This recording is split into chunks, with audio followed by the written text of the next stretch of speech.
విజయవాడ పశ్చిమ నియోజకవర్గం 39వ division corporator గారైన గుడివాడ నరేంద్ర గారి ఆధ్వర్యంలో గడప గడప కార్యక్రమాన్ని ప్రారంభించడం జరిగింది. మంచి స్పందన వస్తుంది. ప్రజలు బ్రహ్మరథం పడుతున్నారు. అనేక వసతులు ఇక్కడ కల్పించి అనేక అభివృద్ధి సంక్షేమం రెండు కళ్ళుగా భావించి ముందుకెళ్తున్నాం. జగనన్న మళ్ళీ ముఖ్యమంత్రి అవుతారు. మాకు అనేక పథకాలు వస్తున్నాయి. మా ఏరియా మొత్తం బాగా డెవలప్మెంట్ చేశారు కార్పొరేటర్ గారైన నరేంద్ర గారు చెప్పి ప్రజలు చెప్పడం జరుగుతుంది. మేము అభివృద్ధి చేశామమ్మా, చేసి చూపించాం, మీకు సంక్షేమ పథకాలు ఇచ్చామని చెప్పేసి వాళ్ళకి ముందు చెప్తుంటే వాళ్ళే ముందుగా వచ్చి అయ్యా మా ఇంట్లో అనేక పథకాలు వస్తున్నాయి, చాలా చక్కగా జగనన్న మాకు పెన్షన్ ఇచ్చేవాళ్ళు, ఈరోజు పెన్షన్ కోసం ఇప్పుడు దాకా పెన్షన్ రాలేదు, ఆ పెన్షన్ కోసం మేము పడుగాపులు కాస్తున్నాం, పొద్దునెళ్ళి సాయంత్రం వస్తున్నాం అని చెప్పి చెప్తున్నారు. మరి అదే జగనన్న ప్రభుత్వంలో పథకాలన్నీ 1వ తారీఖే ఇంటి వద్దకి పథకాలు తీసుకొచ్చి వాలంటీర్ వ్యవస్థ ఇచ్చేవాళ్ళు. ప్రజలు గమనిస్తున్నారు జగనన్న పాలనలో ఎంత అభివృద్ధి చెందిందో, ఎన్ని సంక్షేమ పథకాలు ఇచ్చారో అని చెప్పేసి ప్రజలు గమనిస్తున్నారు. నిత్యం ప్రజల్లో ఉండే నాయకుడిని ఎన్నుకోవాలమ్మా, స్థానికుడిని నాకు ఒకసారి అవకాశం ఇవ్వండి, ఎమ్మెల్యే అభ్యర్థిగా పోటీ చేస్తున్నా అని చెప్పేసి వాళ్ళకి అడుగుతుంటే అయ్యా మేము జగనన్నకే మద్దతు, మీకే గెలిపిస్తామని చెప్పేసి వాళ్ళు చెప్తుంటే చాలా ఆనందంగా ఉంది. ముఖ్యంగా ప్రజల్లో ఉండే నాయకుడు కావాలి, స్థానికుడు కావాలి. ఎవరో ఏదో రావడం, ఆ టయానికి గెలవడం, లేకపోతే ఓడిపోవడం, వెళ్ళిపోవడం. కానీ ప్రజల్లో ఉండి ప్రజలతో మమేకమైన నాయకుడు కావాలి. ఇక్కడ శాసనసభ్యుడిగా వెల్లంపల్లి శ్రీనివాసరావు గారు ఈ ఏరియా మొత్తం ఆయన ఎమ్మెల్యేగా ఉన్నప్పుడు అనేక అభివృద్ధి సంక్షేమంతో ముందుకెళ్లారు. ఇక్కడ అనేక రాజకీయ ప్రసంగాలు చేశారు. దీని మీద ఇదివరకు అని దాని మీద ఏనాడు పత్రికలు ఈరోజు ప్రథమంగా ఒక వార్త వచ్చింది. దాని మీద ప్రత్యర్థులు ఏ అవకాశం దొరుకుద్ది, ఏమి చేయకపోయినా చేశామని చెప్పేసి మా మీద బురద జల్లే కార్యక్రమాలు చేస్తుంటారు. దాంట్లో మేము పట్టించుకోవాల్సిన అవసరం లేదు. ముస్లిం మైనార్టీలు ఇఫ్తార్ విందు పెట్టి మమ్మల్ని ఆహ్వానించిన మాట వాస్తవమే. నేను ఒక ముస్లింని కాబట్టి నన్ను ఆహ్వానించారు, ఎంపీ గారిని కూడా ఆహ్వానించారు. ఆహ్వానించినంత మాత్రాన వెళ్ళిపోయి ప్రసంగాలు చేయాల్సిన అవసరం లేదు. ప్రజలు డిసైడ్ అయిపోయి ఉన్నారు. ఎప్పుడైతే ఇక్కడ బడాబాబులకి అవకాశం కల్పించాడో చంద్రబాబు నాయుడు కానీ, బీజేపీ కానీ, పవన్ కళ్యాణ్ కానీ, ఆ రోజే ప్రజలు నిర్ణయం చేసుకున్నారు. వారు ఇచ్చిన ఇఫ్తార్ విందులో వెళ్ళాం. ఏదైతే ఇఫ్తార్ విందు పవిత్ర రంజాన్ మాసం సందర్భం పునస్కరించుకొని ఒకసారి అవకాశం అవకాశం ఇవ్వండి అని చెప్పాను తప్ప వేరే మాట్లాడలేదు. కావాలని వాళ్ళు ఎన్ని కల్పితాలు చెప్పుకున్నా సరే దాంట్లో సందేహమే లేదు అని చెప్పేసి మీడియా సందర్భం తెలియజేస్తున్నారు. చెప్తున్నారు ఇంతకుముందు కొద్ది చిన్నపాటి వర్షానికే ఒక మోకాలు లోతు నీళ్ళు వచ్చేసి చాలా అవస్థలు పడేవాళ్ళు. అయ్యా ఈ రోడ్లు వేశారు, బాగా అభివృద్ధి చేశారని చెప్తున్నారు. మరి ఆలోచించండి, వైఎస్ఆర్ కాంగ్రెస్ పార్టీకి మద్దతుగా నిలవండి, అభివృద్ధికి సంక్షేమానికి చూసి ఓటేయండి అని చెప్పి మేము అడుగుతున్నాం.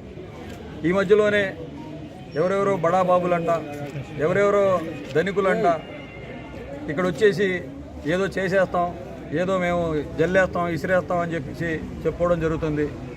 ఎవరు ఏం చేయలేరు. ఇక్కడికి వచ్చి ఇక్కడ స్థానికంగా ఒక పార్టీ ఉంది, స్థానికంగా ప్రజలు ఉన్నారు, వాళ్ళు అర్థం చేసుకుంటారు ఎవరు ఏంటి అనేది. ఎంతమంది ధనికులు వచ్చినా, ఇంతకుముందు కూడా చాలామంది ధనికులు వచ్చారు, వాళ్ళ ఇక్కడ ఆటలు సాగలేదు. ఇది విజయవాడ పశ్చిమ నియోజకవర్గం. ఈ నియోజకవర్గంలో కుల మతాలకు అతీతంగా ఉండే నియోజకవర్గం ఇది.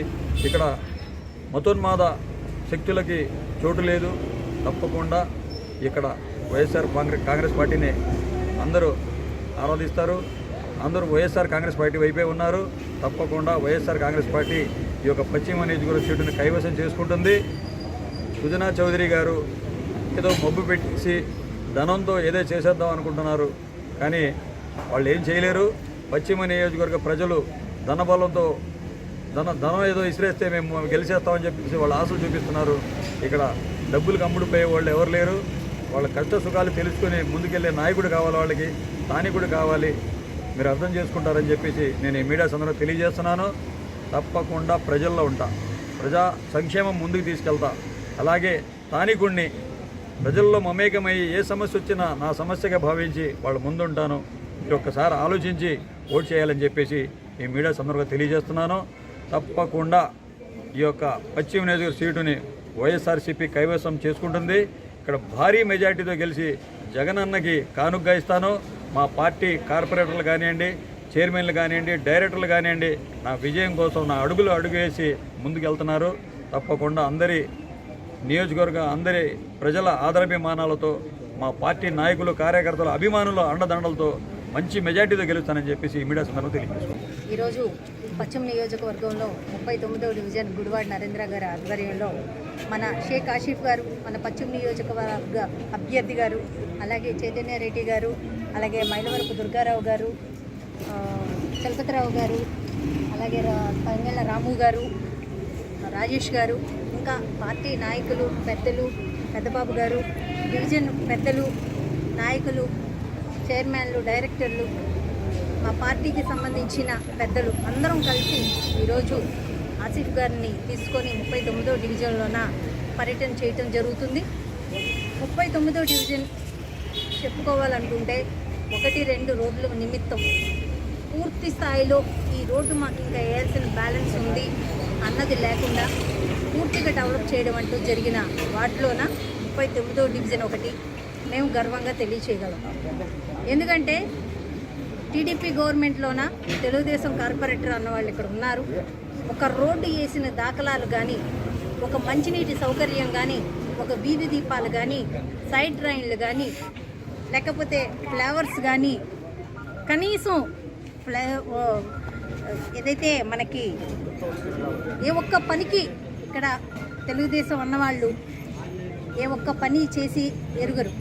ఈరోజు 5 ఏళ్ల కాలంలోన ఇంత డెవలప్మెంట్ మేము చేయగలిగినాము అని అంటే అది జగన్మోహన్ రెడ్డి గారి పరిపాలన. జగన్మోహన్ రెడ్డి గారు పరిపాలనలోన మాజీ మంత్రివర్యులు, శాసనసభ్యులు వెల్లంపల్లి శ్రీనివాసరావు గారి ఆధ్వర్యంలో పూర్తి స్థాయిలో పశ్చిమ నియోజకవర్గాన్ని పూర్తిగా డెవలప్మెంట్ వైపు తీసుకెళ్ళాం కాబట్టి ఈరోజు కొండ ప్రాంతాలు కూడా డెవలప్ చేయగలిగినాం కాబట్టి ఈరోజు ప్రతి ఒక్క ఇంటికి మేము గర్వంగా, ధైర్యంగా మేము ఇంటికి వెళ్ళి అమ్మ మీకు మేము ఈ పని చేసి పెట్టాము, ఈ అభివృద్ధి చేసి పెట్టాము, ఈ సంక్షేమాలు చేసి పెట్టాము, దయచేసి మాకు ఓట్ చేయండి, మా అభ్యర్థిని ఆశీర్వదించండి అని చెప్పి మేము గర్వంగా ఈరోజు ప్రతి ఒక్క గడపకి మేము వెళ్ళి అడగలుగుతున్నాం. ఆ ధైర్యం, ఆ కెపాసిటీ మాకు ఇచ్చిన మా జగనన్నకి ఈరోజు ఆయన పార్టీలోన మేమందరం ప్రయాణిస్తున్నందుకు చాలా గర్వంగా మేము ఫీల్ అవుతున్నాం. ఎందుకంటే చంద్రబాబు నాయుడు గారు 5 ఏళ్ల పాలనలోన ఏ ఒక్క ఎమ్మెల్యే కూడా రోడ్లు వేసుకునే స్థాయి లేకుండా ఎమ్మెల్యేలకు కానీ, కార్పొరేటర్లకు కానీ వాళ్ళకి నిర్వీర్యం చేసి కూర్చోబెట్టిన ఘనత చంద్రబాబు నాయుడు. ఈరోజు మీ వెంట మేము ఉన్నాను, మీరేం డెవలప్ చేస్తారో చేయండి, మీకెంత నిధులు కావాలో చెప్పండి, నేను అందజేస్తాను, మీరు మీ నగరాన్ని డెవలప్ చేసుకోండి అని చెప్పి మమ్మల్ని వెన్నుదట్టి ఈరోజు విజయవాడ నగరం 64 డివిజన్లు కనీవిని ఎరుగని విధంగా ఈరోజు మేము డెవలప్ చేసాం. ఏ ఒక్క గత చంద్రబాబు నాయుడు గారి హయాంలోన ఏం డెవలప్ అయింది విజయవాడ నగరం, ఈరోజు జగన్మోహన్ రెడ్డి గారి ఆధ్వర్యంలో ఎంత అభివృద్ధి మేము చేయగలిగామన్నది ప్రతి ఒక్కటి మేము తెలియజేయడానికి రెడీగా ఉన్నాం. ఇంత ధైర్యం మాకు వచ్చింది అంటే మేము చేసిన అభివృద్ధిని చూసుకొనే మాకు ఈ ధైర్యం, మేము అందించిన సంక్షేమం చూసుకొనే మాకు ఈ ధైర్యం. ఈ ధైర్యంతో మేము ప్రతి ఒక్క గడపకి మేము వెళ్ళగలుగుతున్నాం. వాళ్ళు మమ్మల్ని మనస్ఫూర్తిగా ఆహ్వానిస్తున్నారు. ఈరోజు ఢిల్లీ నుంచి వచ్చి ఇక్కడేదో మేము చేసేస్తాము, ఏదో డబ్బులు ఎర్రజల్లేస్తాము, డబ్బులు ఎర్రజల్లేస్తే ప్రజలు మా వెంట ఉంటారనుకోవడం అవివేకం. ఎప్పుడో ఒక 83లోన టీడీపీ అన్నది ఇక్కడ రాగలిగింది, కానీ తర్వాత ఏది ఇక్కడ వచ్చిన దాఖలాలు లేవు. వామపక్షాలు, కాంగ్రెస్, తర్వాత వైఎస్ఆర్సీపీ అడ్డాగా పశ్చిమ నియోజకవర్గం ఉన్నది. 3వ కూడా హ్యాట్రిక్ కొడతాము, ఆసిఫ్ గారిని అత్యధిక మెజారిటీతో గెలిపించుకుంటాము. ఈరోజు కొండ ప్రాంతాల్లోన ఏ రోజు కొండ అన్నది ఎరగని మనుషులు ఈరోజు వచ్చి ఏదో చేసేస్తాము అని అంటే వాళ్ళకన్ను కానీ వాళ్ళు కానీ చూస్తే ఇక్కడ ఉన్న కార్మికులు కానీ, కర్షకులు కానీ, నిత్యం ఏదో ఒక పని చేసుకుని బతుకుతున్న వాళ్ళు కానీ ప్రతి ఒక్కరికి వాళ్ళంటే ఏంటో తెలుసు. వాళ్ళెవరూ ఆదరించిన పరిస్థితి లేదు. కాబట్టి ఈరోజు పూర్తి స్థాయిలో అత్యధిక మెజారిటీతో ఎంపీ గారిని కానీ, ఎమ్మెల్యే గారు, మన ఎమ్మెల్యే అభ్యర్థి గారిని కానీ పూర్తి స్థాయిలో ఆసిఫ్ గారిని మేము గెలిపించుకొని జగనన్న స్థానిక 39వ డివిజన్లోని అండిబాన్ రమేష్ స్ట్రీట్, బుద్ధవారి వీధి, చారుగుండ తయారమ్మ వీధి, ఈ ప్రాంతాల్లో మేము మా పశ్చిమ నియోజకవర్గ ఎమ్మెల్యే అభ్యర్థి షేక్ ఆసిఫ్ గారి మరియు అలాగే ఎంపీ కేసీఆర్ నాని గారి తరఫున ఎన్నికల ప్రచారం చేయడం జరిగింది.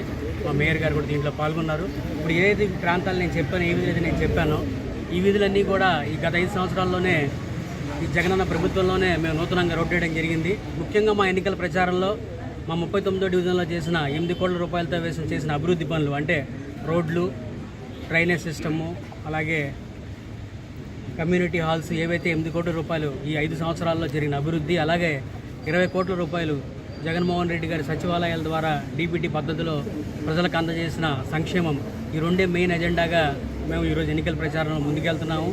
స్థానికులు కూడా చాలా విజ్ఞతతో ఆలోచిస్తున్నారు. గత ప్రభుత్వంలో ఏ అభివృద్ధి కానీ సంక్షేమం కానీ జరిగింది, 5 సంవత్సరాల్లో ఏం జరిగిందని ప్రజలు ఆలోచించి మాకు మద్దతు ఇస్తారని తెలియజేస్తున్నాం. అలాగే అవతల పక్క తెలుగుదేశం పార్టీ కూటమి అంటే ఇప్పుడు బీజేపీ తరఫున పోటీ చేస్తున్న ఇండస్ట్రీస్లకు కూడా మా డివిజన్ తరఫున ఒకటే చెప్తున్నాను, మీరు ఇక్కడ వైఎస్ఆర్ కాంగ్రెస్ పార్టీ ఎంత బలంగా ఉందని మీరు ఆలోచించబట్టే అంత ధనికుల్ని ఇక్కడ నిలబెట్టడం జరిగింది. కానీ ఎవరు ఎంత డబ్బు ఖర్చు పెట్టినా సరే అంతిమంగా ప్రజల భూమి ఎంత ఉందో కొండ ప్రాంతం అంత ఉంది. కొండ ప్రాంతం వారి సమస్యలు అంత పెద్దవారికి అర్థం కావు. ప్రజలందరూ కూడా విఘ్నులు అర్థం చేసుకుని మన షేక్ ఆసిఫ్ గారికి ఇక్కడ అవకాశం ఇచ్చి ఎమ్మెల్యేగా చేస్తారని, అలాగే మా డివిజన్లో కూడా ప్రజలందరూ ఇక్కడ చేసిన అభివృద్ధి, ప్రజలకు వచ్చిన సంక్షేమం ఆలోచించుకుని ఓటేస్తారని మీడియా ముఖంగా నేను తెలియజేస్తాను. జై జై జగన్.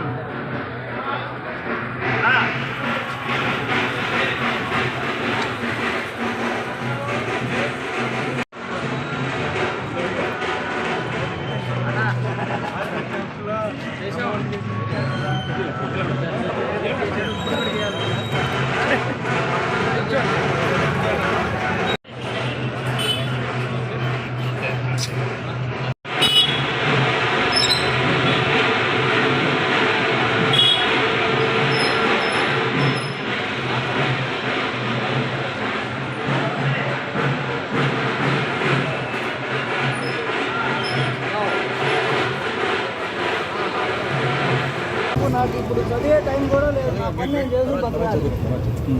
అలా ఉంచి ఎవరికైనా